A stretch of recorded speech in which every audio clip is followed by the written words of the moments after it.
आज के इस गहन अध्याय में हमारा एक बहुत ही क्लियर और महत्वपूर्ण मिशन है।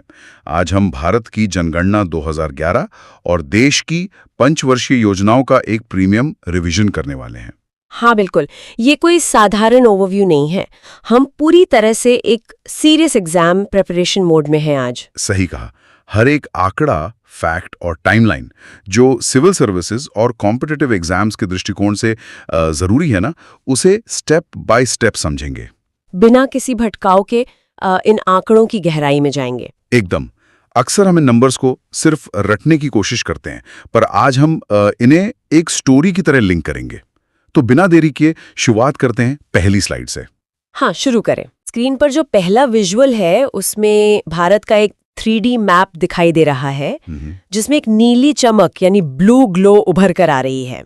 राइट। और नक्शे के ठीक नीचे एक पैनल दिया गया है जिस पर लिखा है geospatial demographic and economic blueprint. Right. और हेडिंग भी क्लियर है, भारत की जनगणना 2011 एवं पंचवर्षीय योजनाएं, और उसके नीचे competitive exam premium revision road map दर्ज है। हाँ, ये रिवीजन रोड मैप ही है। एक बात पूछनी थी, इस ब्लूप्रिंट का यहाँ क्या मतलब निकालना चाहिए? इस ब्लूप्रिंट का सीधा सा मतलब ये है कि ये भारत की जनसंख्या यानी डेमोग्राफिक्स और अर्थव्यवस्था दोनों का मूल आधार है। ओके, मूल आधार। हाँ, किसी देश की पॉलिसीज तब तक नहीं बन सकती जब तक वहां का डेमोग्राफिक स्ट्रक्चर क्लियर ना हो। तो ये हमारा बेस सेट कर रहा है। समझ गया। ये हमारा बेस है। चलो अब अगली स्लाइड देखते हैं। ठीक है। इस विजुअल में मुझे भारत के नक्शे से जुड़े हुए 4 अलग अलग ग्लास पैनल्स दिखाई दे रहे हैं। हाँ, 4 पैनल्स हैं। पहले पैनल में लिखा है कि विश्व में पहली दशकीय जनगणना अमेरिका में वर्ष 1790 में हुई थी। अच्छा, 1790 में। उसके बाद भारत के संदर्भ में बताया गया है कि देश में पहली अनियमित जनगणना वर्ष 1872 में मायो के कार्यकाल में हुई। मायो के कार्यकाल में, राइट।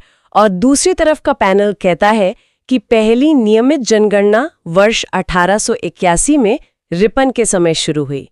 और आखिरी ग्लास पैनल में लिखा है कि महान विभाजक वर्ष, जिसे ग्रेट डिवाइड कहा गया है, वो 1921 को माना जाता है। एक सेकंड, ये 1921 को महान विभाजक वर्ष यानी ग्रेट डिवाइड आखिर क्यों कहा गया है? स्लाइड में दिए गए टेक्स्ट को अगर हम ध्यान से देखें तो इसका कारण उस पैनल के अंदर ब्रैकेट में स्पष्ट रूप से लिखा हुआ है, क्योंकि तब जनसंख्या घटी थी। शेष ध्यान देना जरूरी है। नोट कर लिया। तो इन ऐतिहासिक टाइमलाइन को याद रखना होगा। चलो अब अगली स्लाइड देखते हैं। डेटा वाली स्लाइड। हाँ, यहाँ डिस्प्ले पर भारत के नक्शे के चारों तरफ 4 पैनल्स हरे रंग की लाइनों से नक्शे से जुड़े हुए दिखाई दे रहे हैं। देखें, सबसे ऊपर वाले पैनल में कुल जनसंख्या 121 करोड़ लिखी है और ब्रैकेट में विश्व की आबादी का 17.5% दर्शाया गया है। 17.5%। राज्यों में सर्वाधिक जनसंख्या उत्तर प्रदेश की 20 करोड़ प्लस बताई गई है और न्यूनतम सिक्किम की। राइट। नीचे के पैनल्स में दशकीय वृद्धि दी गई है। सर्वाधिक दशकीय वृद्धि मेघालय में 27.7% दर्ज है और एकमात्र ऋणात्मक वृद्धि नागालैंड में -0.6% मार्क की गई है। एक मिनट, क्या सिर्फ नागालैंड की वृद्धि ही नेगेटिव थी पिछले दशक में? हाँ, स्लाइड के टेक्स्ट के अनुसार यही एकमात्र राज्य है जहां वृद्धि दर ऋणात्मक रही। अगर ऐसा है तो नागालैंड का ये -0.6% वाला आंकड़ा एग्जाम के लिए क्रिटिकल लग रहा है। एब्सोल्युटली। परीक्षा के दृष्टिकोण से ये एकमात्र ऋणात्मक वृद्धि वाला पॉइंट बहुत मायने रखता है। सही बात है। तो सर्वाधिक और ऋणात्मक वृद्धि के संतर को याद रखना।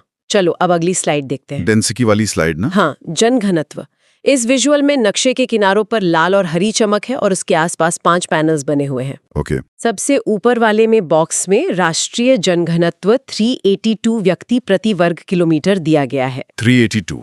राज्यों में सर्वाधिक बिहार का है जो 1106 है और न्यूनतम अरुणाचल प्रदेश का है जहां आंकड़ा सिर्फ 17 है।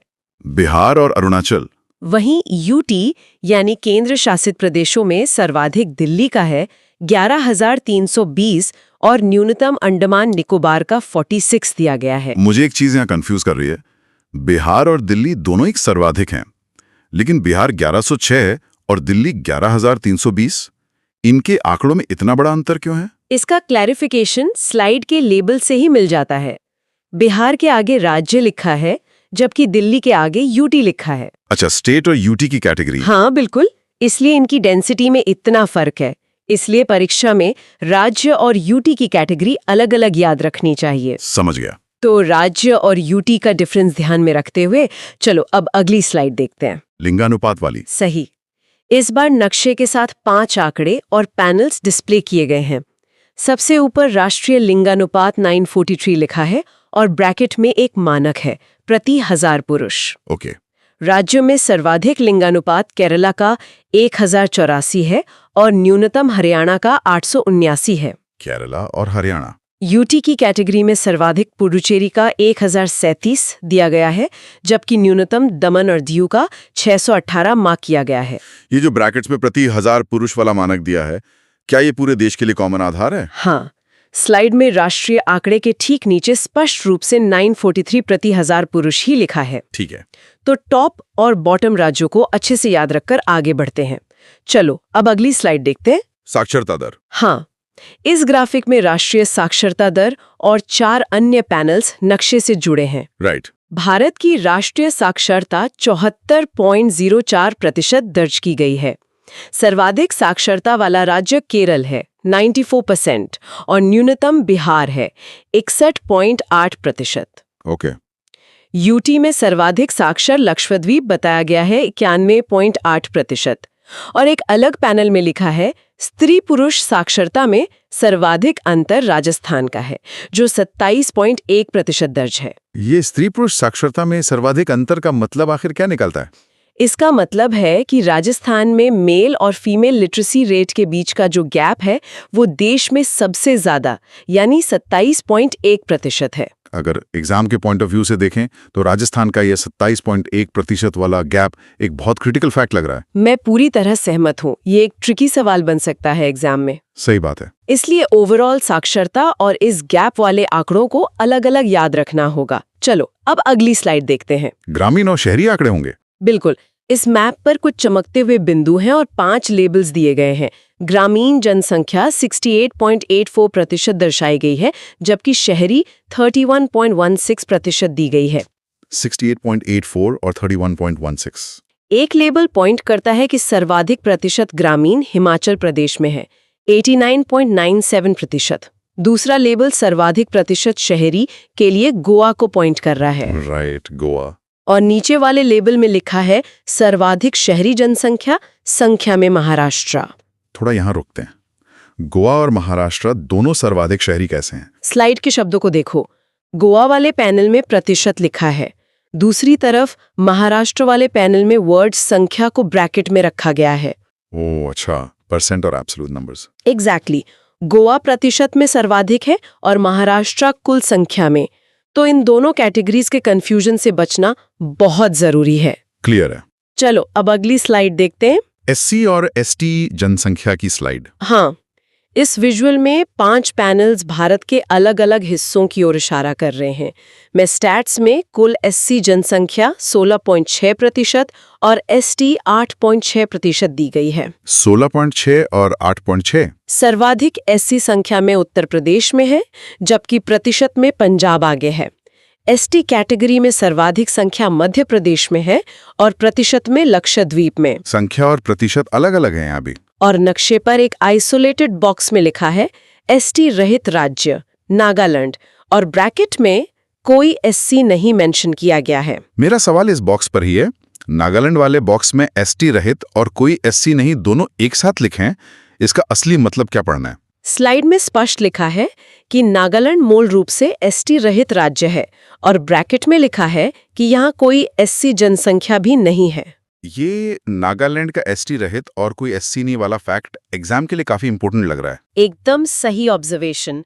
पेपर सेटर्स ऐसे ही एक्सेप्शंस को टारगेट करते हैं। नोट कर लिया। तो एससी एसटी के संख्या और प्रतिशत वाले राज्यों को याद रखना होगा। चलो अब अगली स्लाइड देखते हैं। धर्म आधारित जनगणना। सही पकड़ा।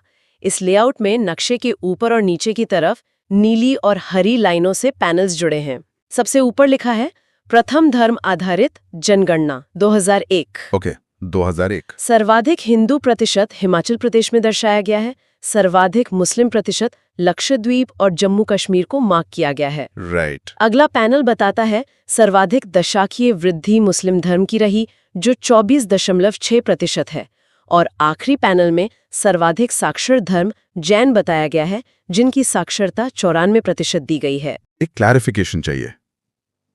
क्या सच में पहली बार धर्म के आधार पर जनगणना 2001 में ही हुई थी? हमें स्लाइड के फैक्ट्स पर स्टिक करना है। स्लाइड पर परफेक्टली क्लियर वर्ड्स में प्रथम धर्म आधारित जनगणना 2001 ही लिखा है। ठीक है, मैं समझ गया। तो जैन धर्म की साक्षरता और इस प्रथम वर्ष 2001 को हाईलाइट करके चलो अब अगली स्लाइड देखते हैं। अब योजनाएं आएंगी। हाँ, अब मैप पर आइकॉन्स बदल गए हैं। बंद और गेहूं की बालियों के सिंबल बने हुए हैं। हाँ, डैम्स दिख रहे हैं। पहले पैनल में लिखा है कि योजना आयोग का गठन 1950 में हुआ, ब्रैकेट में सोवियत संघ लिखा है। प्रथम योजना का टाइमलाइन 1951 से 1956 दिया गया है और मॉडल का नाम हेराल्डो डोमार मॉडल लिखा है। 1951 से 56। इसकी प्राथमिकता कृषि बताई गई है, जिसके एग्जाम्पल्स में भाखरा नांगल और दामोदर घाटी दिए गए हैं। नीचे एक पैनल में यूजीसी स्थापना 1953 लिखा है। ये जो यूजीसी स्थापना 1953 लिखा है, क्या इसका लिंक प्रथम योजना से है? स्लाइड में टाइमलाइन 1951 से 56 दी गई है और यूजीसी 1953 लिखा है। तो हाँ, टाइमलाइन से मैच करके ये प्रथम योजना के दौरान ही आता है। सही है। तो हेरोल्ड डोमार मॉडल और कृषि की प्राथमिकता को रिवाइज करके आगे बढ़ते हैं। चलो अब अगली स्लाइड देखते हैं। दूसरी और तीसरी योजना। इस बार नक्शे के पूर्वी हिस्से में 3 फैक्ट्री के आइकन बने हैं। द्वितीय योजना का ड्यूरेशन 1956 से 1961 है और मॉडल का आधार पीसी महालनोबिस लिखा है। महालनोबिस मॉडल। यहाँ एक बॉक्स भारी उद्योग को पॉइंट कर रहा है, जिसमें भिलाई, रूरकला और दुर्गापुर स्टील प्लांट्स शामिल हैं। तृतीय योजना 1961 से 1966 तक दी गई है, जिसका लक्ष्य आत्मनिर्भरता बताया गया है। ओके। एक कॉशनरी पैनल विफलता के कारण हाईलाइट कर रहा है, जिसमें 1962 चाइना युद्ध, 1965 पाक युद्ध और 1966 का सूखा लिस्टेड है। मैप पर जो भिलाई और रोरकेला लिखे हैं, वो किस योजना के साथ जुड़े हैं? वो सीधे तौर पर भारी उद्योग वाले लेबल से जुड़े हैं, जो द्वितीय योजना के पैनल से कनेक्टेड है। अच्छा, और ये तृतीय योजना की विफलता के जो तीनों कारण हैं, युद्ध और सूखा, ये एग्जाम पॉइंट ऑफ व्यू से काफी अहम लग रहे हैं। बिल्कुल। एग्जामिनर्स इस टाइमलाइन पर अक्सर सवाल बनाते हैं, इसलिए इसका ध्यान रखना जरूरी है। नोट कर लिया। महालनोबिस मॉडल और इस तीसरी योजना के फेल होने के कारणों को याद रखकर चलो अब अगली स्लाइड देखते हैं। योजना अवकाश होगा अब। हाँ, इस मैप से जुड़े 4 अलग-अलग ट्रांसपेरेंट बॉक्सेस हैं। पहले मैं बॉक्स में योजना अवकाश का ड्यूरेशन 1966 से 1969 दर्ज है और ब्रैकेट में वार्षिक योजनाएं मेंशन किया गया है। ओके। इसी दौरान एक पैनल में हरित क्रांति की शुरुआत लिखा है, जिसके जनक एमएस स्वामीनाथन बताए गए हैं। चौथी योजना का काल 1969 से 1974 लिखा है और मॉडल अशोक रुद्रा बताया गया है। ओ, अशोक रुद्र। इस योजना का प्रमुख कार्य हाईलाइट किया गया है, जिसमें स्पष्ट रूप से 1969 में 14 प्रमुख बैंकों का राष्ट्रीयकरण लिखा हुआ है। एक बात पूछनी थी। हाँ, योजना अवकाश के दौरान क्या कोई योजना नहीं बनी थी? स्लाइड के टेक्स्ट में स्पेसिफिकली ब्रैकेट में वार्षिक योजनाएं लिखा हुआ है। इसका मतलब उस समय एनुअल प्लान्स चल रहे थे। अच्छा, वार्षिक योजनाएं। तो हरित क्रांति और बैंक राष्ट्रीयकरण के इन वर्षों को जरूर याद रखना। चलो अब अगली स्लाइड देखते हैं। 5वीं योजना की बात करें। हाँ, यहाँ 4 पैनल्स नक्शे के अलग-अलग हिस्सों को पॉइंट कर रहे हैं। 5वीं योजना 1974 से 1979 तक दर्शाती है। मॉडल डीपीधर लिखे हैं और प्रमुख नारा लिखा है गरीबी हटाओ। गरीबी हटाओ। एक पैनल बताता है कि प्रथम क्षेत्रीय ग्रामीण बैंक यानी आरआरबी, जिसका नाम प्रथमा बैंक था, उत्तर प्रदेश में 1975 में खोला गया। फिर चौथे पैनल में रोलिंग प्लान यानी अनवरत योजना है, जो 1978 से 1980 दर्ज है। राइट। इस पैनल में प्रणेता डीटी लकड़ावाला और ब्रैकेट में जनता पार्टी सरकार लिखी है। ये रोलिंग प्लान किसने शुरू किया था स्लाइड के अनुसार? सीधा स्लाइड से जवाब दें तो प्रणेता डीटी लकड़ावाला और जनता पार्टी सरकार ने शुरू किया था। समझ गया। तो गरीबी हटाओ का नारा और 1978 में सरकार बदलने के इस इम्पैक्ट को ध्यान में रखते हुए चलो अब अगली स्लाइड देखते हैं। 6ठी से 8वीं योजना। हाँ, और आर्थिक नीतियां। नक्शे पर सेबी का लोगो और बैंक जैसी इमारत के आइकॉन बने हैं। छठी योजना 1980 से 1985 बताती है, जिसमें नाबार्ड की स्थापना 1982 दर्ज है। नाबार्ड 1982। सातवीं योजना 1985 से 1990 दी गई है, जिसमें सेबी की स्थापना 1988 दी गई है। नक्शे पर नई आर्थिक नीति 1991 का पैनल है, जिसमें ब्रैकेट में एलपीजी और आगे उदारीकरण, निजीकरण, वैश्वीकरण मेंशन किया गया है। ओके। सबसे नीचे आठवीं योजना, जिसका समय 1992 से 1997 है, कुछ सर्वाधिक सफल योजना बताया गया है और लक्ष्य मानव संसाधन विकास लिखा गया है। ये एलपीजी का पूरा मतलब क्या दिया गया स्लाइड में? स्लाइड में ब्रैकेट के आगे क्लियर लिखा है, उदारीकरण, निजीकरण और वैश्वीकरण। राइट। और इस सर्वाधिक सफल योजना के रूप में 8वीं योजना को बताया गया, जिसका लक्ष्य एचआरडी है। ये तो पक्का सवाल लग रहा है एग्जाम के लिए। एकदम सही पकड़ा। सबसे सफल होने की वजह से ये परीक्षा में डेफिनेट सवाल बन सकता है। नोट कर लिया। तो 1991 के एलपीजी और नाबार्ड, सेबी की डेट्स को दोहराते हुए चलो अब अगली स्लाइड देखते हैं। आखिरी स्लाइड। पैनल 11वीं योजना की डिटेल दे रहा है 2007 से 2012, जिसका फोकस समावेशी विकास एवं शिक्षा का अधिकार आरटीई लिखा है। आरटीई 12वीं और अंतिम योजना 2012 से 2017 बताई गई है, जिसका फोकस सतत एवं समावेशी विकास पर है। दूसरी तरफ नीति आयोग का पैनल है, जिसकी स्थापना 1 जनवरी 2015 दी गई है। 1 जनवरी 2015। और नीति आयोग के दृष्टिकोण में लिखा है, टॉप डाउन मॉडल समाप्त, सहकारी संघवाद, कोऑपरेटिव फेडरलिज्म लागू। ये सहकारी संघवाद का मतलब इस स्लाइड के संदर्भ में क्या है? स्लाइड में इसके ठीक पहले लिखा है टॉप डाउन मॉडल समाप्त। तो इसका मतलब सहकारी संघवाद इस टॉप डाउन अप्रोच का समाप्त होना और उसकी जगह लेना ही है। समझ गया। तो 1 जनवरी 2015 की नीति आयोग वाली इस डेट के साथ हमारी पंचवर्षीय योजनाओं का ये रिवीजन खत्म होता है। एकदम तेज और सटीक पॉइंट टू पॉइंट रिवीजन रहा ये। डेमोग्राफिक डेटा से लेकर इन योजनाओं की पूरी टाइमलाइन अच्छे से रिवाइज हो गई। इस सटीक जानकारी के लिए बहुत बहुत धन्यवाद। पर एक चीज सोचने वाली है। सोचिए, हमने जो पहले भाग में जनसंख्या के आंकड़े देखे, चाहे नागालैंड की नेगेटिव ग्रोथ हो या बिहार की डेंसिटी, उन्होंने आगे चलकर इन पंचवर्षीय योजनाओं की नीतियां कैसे तय की होंगी? ये आंकड़े सिर्फ नंबर नहीं, हमारी नीतियों का आधार हैं।